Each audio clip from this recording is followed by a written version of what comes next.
Something significant just shifted in North American trade and most people missed it. While attention in Washington stayed fixed on tariffs, exemptions, and political messaging, Canada quietly committed itself to a long-term economic break from dependence on the United States. Not a rhetorical break. A structural one. According to reporting from Reuters and the Financial Times, Prime Minister Mark Carney has authorized a federal investment framework designed to mobilize roughly $1 trillion in public and private capital over the next decade. The explicit goal is to reduce Canada's reliance on the U.S. market in response to trade uncertainty. This matters because trade relationships are not easily reversible. Once infrastructure, supply chains, and contracts shift, they tend to stay shifted. Stay with me because the full context completely changes how this moment should be understood. The timeline matters. On February 1, 2025, President Donald Trump signed executive orders imposing 25% tariffs on most Canadian goods, with energy products subject to a lower 10% rate.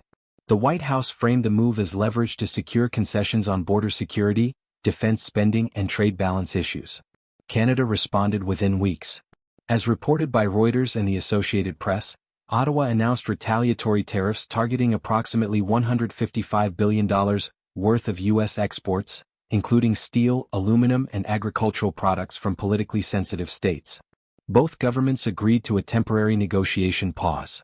That pause ended in early March when tariffs formally took effect. At the same time, Canadian domestic politics were in flux. In January 2025, Justin Trudeau announced his resignation amid declining approval ratings. The Liberal Party selected Mark Carney as leader in March. Carney became Prime Minister immediately and called a snap election, campaigning on economic resilience and diversification. According to Elections Canada data and post-election analysis from CBC and Reuters, Carney secured a minority government with sufficient parliamentary support to pass a budget focused on long-term industrial investment. In November 2025, his government released Budget 2025.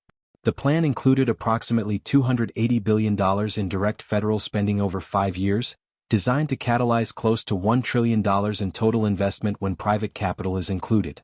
Bond markets reacted calmly. Canada retained its AAA credit rating, and yields remained stable, according to Bloomberg and Moody's commentary at the time. The sequence of these events reveals something important about how economic shocks interact with political transitions.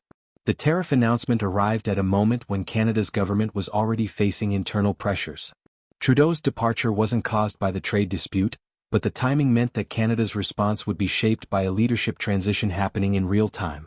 This created an unusual dynamic. Normally, trade negotiations involve established governments with clear mandates and predictable negotiating positions. Instead, Canada entered this dispute with a caretaker administration, then a newly chosen leader, then a snap election, and finally a minority government. Each phase brought different constraints and opportunities.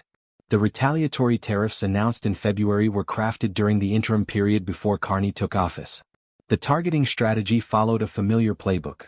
Identify exports from states and districts where political pressure might influence administration policy. Agricultural products from the Midwest, steel from Pennsylvania, aluminum from multiple swing states. The goal was to create domestic pressure on the White House to reconsider its position. What made this situation distinct was the scale of the fiscal response that followed. Budget 2025 represented more than a typical countercyclical stimulus package. At $280 billion in direct federal spending, it amounted to roughly 10% of Canada's GDP spread over 5 years. When private sector investment was factored in, the total approached $1 trillion, a figure that would fundamentally reshape certain sectors of the Canadian economy. The emphasis on industrial investment suggested a longer-term strategy beyond simply weathering a temporary trade dispute.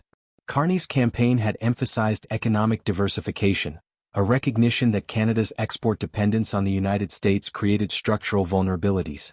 The budget appeared designed to accelerate that diversification, funding infrastructure, clean energy projects, advanced manufacturing, and technology sectors that could eventually reduce reliance on a single trading partner.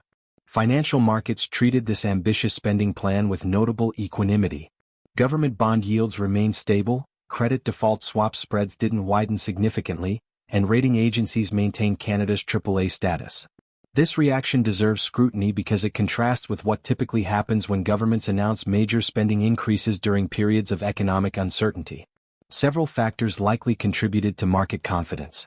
Canada entered 2025 with relatively low debt-to-GDP ratios compared to other advanced economies. The country's banking system remained sound, its fiscal institutions had credibility, and commodity prices provided a buffer through resource revenues. Additionally, the budget was structured as investment spending with expected long-term returns, rather than pure consumption or transfer payments. The political calendar also mattered enormously. Carney's decision to call a snap election in March meant that voters weighed in on his approach before the full economic impact of the tariffs became clear. His minority victory suggested public support for a robust response, even if not an overwhelming mandate. The parliamentary arithmetic meant he needed cooperation from other parties, but he had assembled enough support to pass the budget through the House of Commons. This introduces a counterfactual worth considering.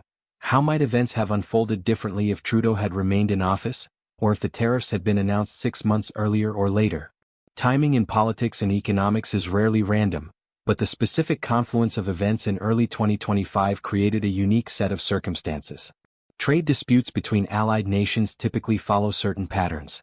There's an initial announcement, expressions of concern or disappointment, negotiations behind the scenes, perhaps some symbolic retaliatory measures, and eventually a compromise that allows both sides to claim partial victory. The process takes months and involves face-saving gestures and carefully worded statements. The 2025 Canada-US situation departed from that script in meaningful ways. The tariffs were substantial rather than symbolic. The negotiation pause collapsed quickly. The retaliatory measures were broad and deliberately painful. And rather than focusing primarily on trade negotiations, the Canadian government pivoted toward a fiscal policy response that assumed the dispute might be protracted. This shift in approach reflected a changing calculation about risk and opportunity. Previous trade tensions had occurred during periods of relative political stability in both countries and were generally resolved through technical negotiations between trade officials. The combination of Trump's return to office with an explicitly transactional approach to trade, Trudeau's departure, and a Canadian election created space for a different kind of response. Budget 2025's industrial policy components suggested that Canadian policymakers saw the tariff dispute as revealing a deeper problem rather than constituting a temporary irritant.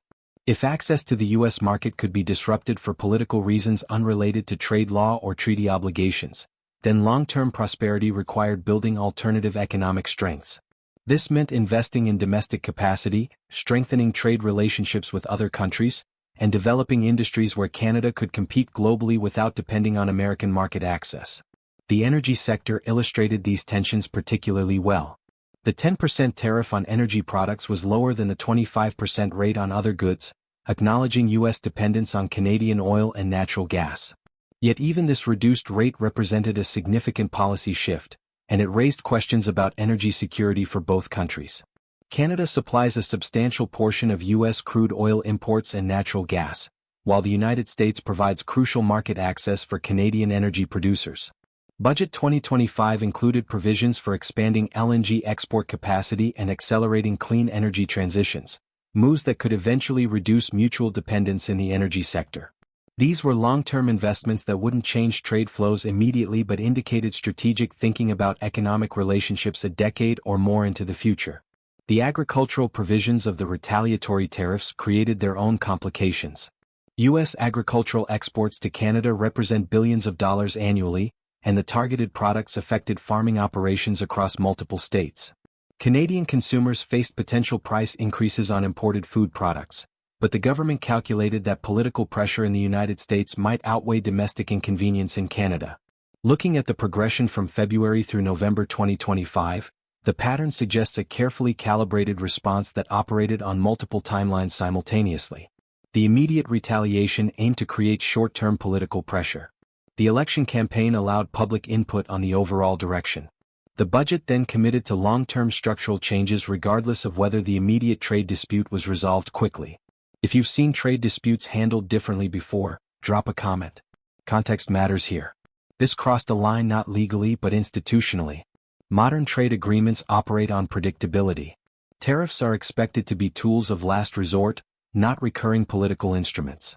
Trade lawyers interviewed by Politico and the Financial Times noted that unilateral tariff threats against a deeply integrated partner undermine the assumptions businesses rely on to invest. Carney's response was not retaliatory escalation. It was structural disengagement. Instead of focusing solely on negotiations, his government treated tariff exposure as a national security risk. That reframing allowed policies that would normally face resistance, including accelerated infrastructure approvals, expanded industrial subsidies, and procurement rules favoring domestic and allied suppliers. The institutional dimension deserves emphasis because it explains why this episode registered differently than previous trade tensions. The post-World War II international trading system was built on a foundational premise: that rules and procedures would replace arbitrary political decisions in governing commercial relationships between nations. Countries would negotiate agreements, establish dispute resolution mechanisms, and commit to predictable tariff schedules. Businesses could then make long-term investment decisions based on stable expectations about market access. The United States-Mexico-Canada Agreement, which replaced NAFTA in 2020, represented the culmination of this approach in North America. It contained detailed provisions covering everything from dairy market access to digital trade to automotive rules of origin. The agreement included enforcement mechanisms and dispute resolution procedures specifically designed to prevent unilateral actions of the sort announced in February 2025. When the Trump administration imposed tariffs citing national security concerns and border issues, it wasn't technically violating the USMCA. The agreement contains exceptions for national security, following the pattern established in earlier trade frameworks. But trade lawyers pointed out that the breadth and explicit political framing of the February tariffs stretched those exceptions well beyond their original intent. National security provisions in trade agreements were designed for genuine security emergencies, not for creating leverage in negotiations about unrelated policy issues. Using them as routine tools of political pressure fundamentally altered their character. If any trade restriction could be justified by citing border security or defense spending targets, then the entire structure of negotiated commitments became contingent and unreliable. This matters because modern supply chains require enormous upfront investments based on assumptions about future market access. An automotive manufacturer deciding where to build a parts plant makes that decision based on projections about costs, logistics, and market access over a 10 or 20-year horizon.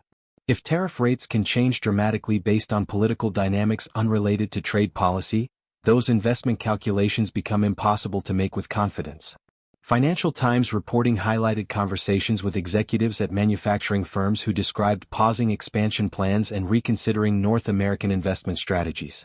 This wasn't about the specific tariff rates announced in February, though those mattered. It was about the precedent being established. If 25% tariffs could be imposed with minimal procedural constraint, what prevented 30% or 40% tariffs in response to some future political dispute? The institutional erosion worked in both directions.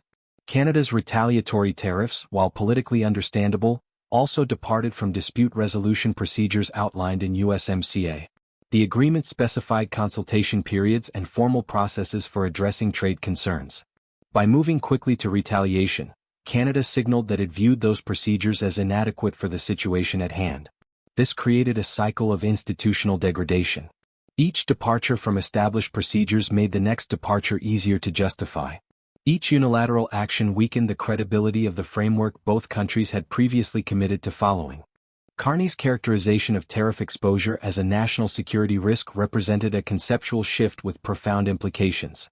Traditional trade policy views tariffs as economic inefficiencies that harm consumers through higher prices while potentially protecting specific industries.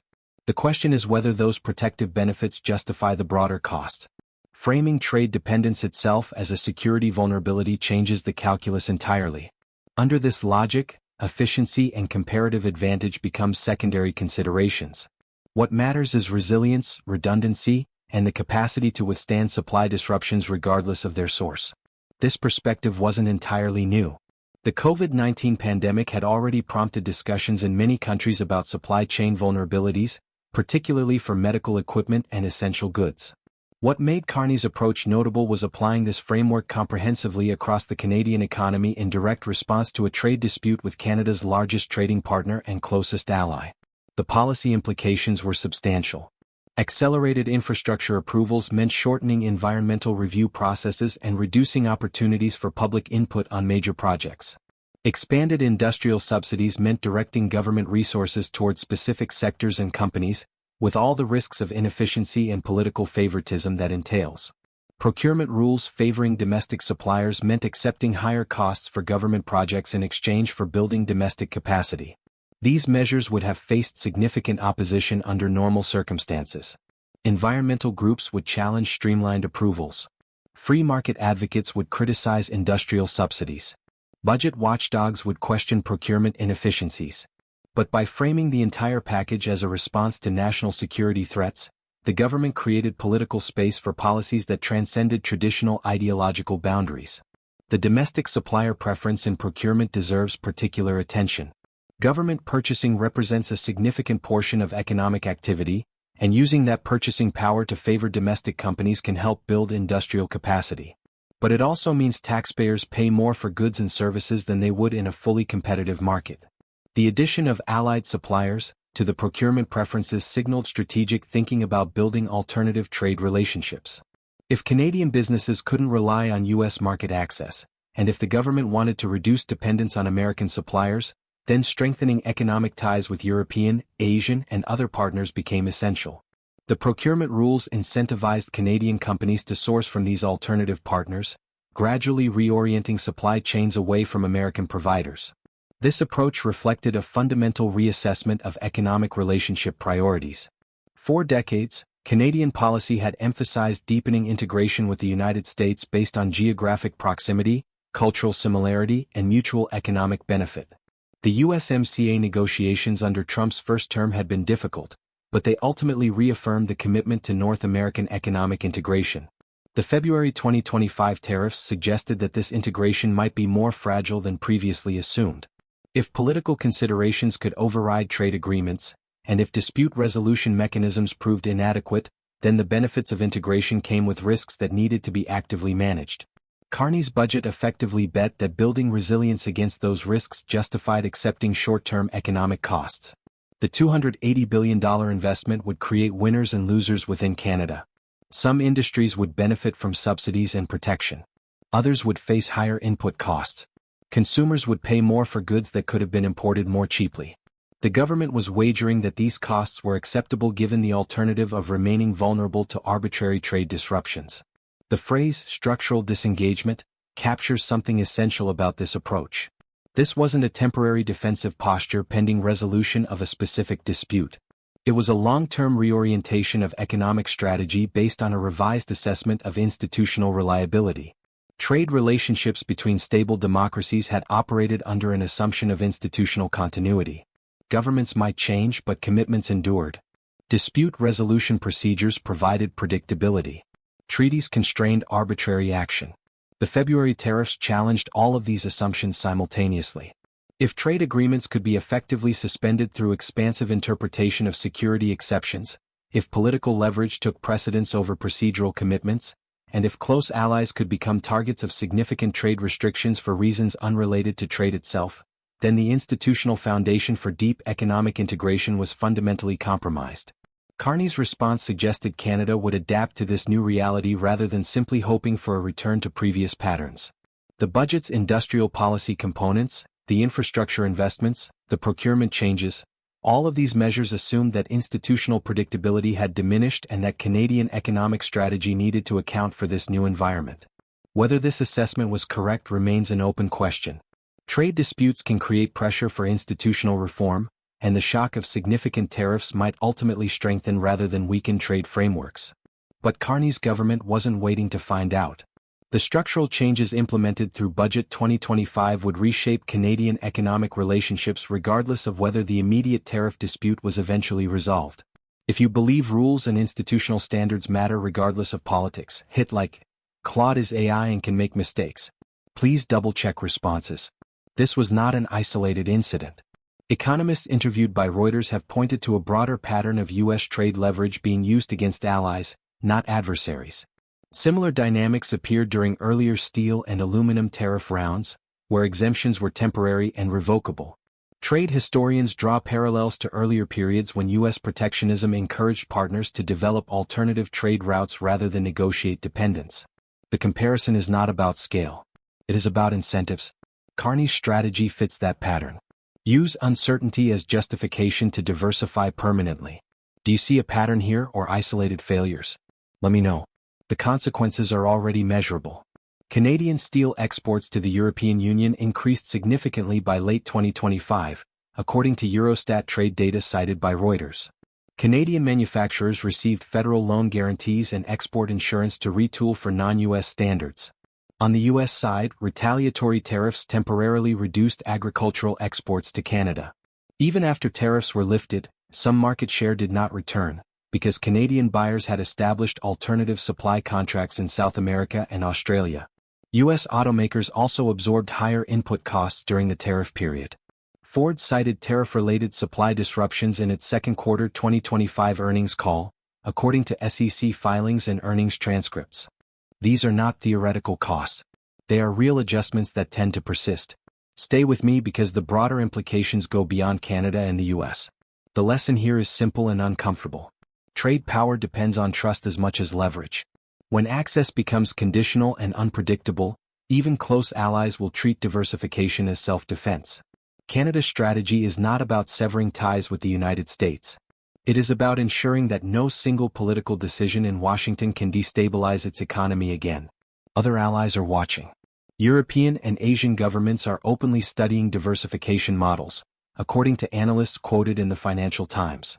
Once infrastructure, ports, rail networks, and long-term contracts are built, they do not disappear with a policy change or a new administration.